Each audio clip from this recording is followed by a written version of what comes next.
अस्सलाम वालेकुम। मेरा नाम डॉक्टर सनूदी अफरीदी है और मैं हेल्थ नेट हॉस्पिटल में एज अ कंसल्टेंट गायनेकोलॉजिस्ट काम कर रही हूँ।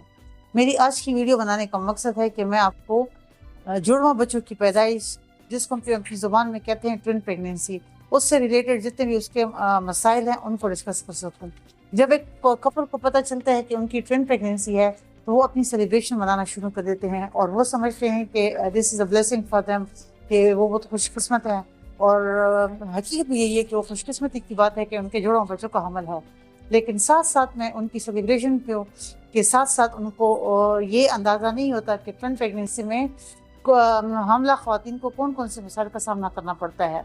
सबसे पहली बात तो ये है कि जब ट्विन प्रेगनेंसी का हमल होता है तो उसमें माँ को जो उल्टी आना या मतली आना वो सिंगल प्रेगनेंसी से ज़्यादा होता है, क्योंकि दो बच्चे होते हैं, दो बच्चों के सेपरेट प्लेसेंटास होते हैं, तो उस वजह से उनमें हार्मोन का लेवल ज़्यादा होता है as compare to single pregnancy. तो उनकी जो नौजिया है, वॉमिटिंग है, मतली आना है, उनकी नॉर्मल जो सिंगल प्रेगनेंसी है उसके मुकाबले में ज़्यादा होती है। दूसरा मसला जो इन ख़वातीन को अक्सर आता है वो ये है कि उनको अनीमिया डेवलप होता है, जैसे खून की कमी।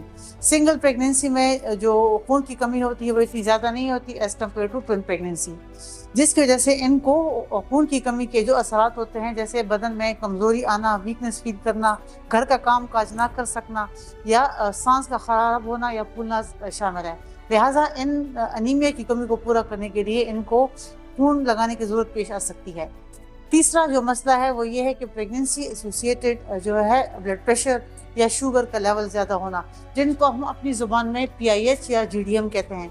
ऐसी ख़वातीन जिनका ट्विन प्रेगनेंसी का हमल होता है उनका ब्लड प्रेशर और जो शुगर के लेवल हैं वो ज़्यादा हो जाते हैं।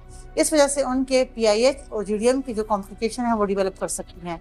इसके अलावा ट्विन प्रेगनेंसी में यानी कि जुड़वा हमल में जो और मसाइल हैं वो ये है कि चूँकि दो बच्चे होते हैं तो माँ के पेट का साइज़ है वो ज़्यादा बढ़ जाता है, वो उनका जो है कि अपने कामकाज सही तरीके से नहीं कर पा सकती, उनका सांस फूलता है, घर के कामकाज नहीं कर सकती।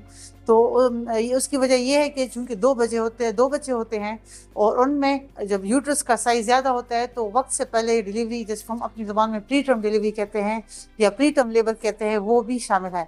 इस वजह से ये बच्चे जो वक्त से पहले पैदा होते हैं इनको NICU में रखा जाता है और उनके अपनी प्रीमेच्योरिटी के कॉम्प्लिकेशन होते हैं। लिहाजा मेरी जो वीडियो बनाने का मकसद ये है कि ऐसी ख़वातीन जिनका ट्विन प्रेगनेंसी का हमल हो वो अपनी सेलिब्रेशन के साथ साथ अपने गायनेकोलॉजिस्ट से भी वक्तन फ़वक्तन रुजू करते रहें, ताकि उन ट्विन प्रेगनेंसी से रिलेटेड जो उनके मसाइल हैं वो उनसे बचा जा सके और उनको टाइमली प्रेडिक्ट किया जा सके और उनको एक हेल्दी बच्चे और हेल्दी जो है सेहत में मिल सके। उम्मीद है कि मेरी वीडियो से वो ख़वातीन जिनका ट्विन प्रेगनेंसी का हमल है वो आगाह हो सकेंगी और टाइमली अपने गायनेकोलॉजिस्ट के पास विज़िट कर सकेंगी ताकि उनको हेल्दी प्रेगनेंसी आउटकम मिल सके। शुक्रिया।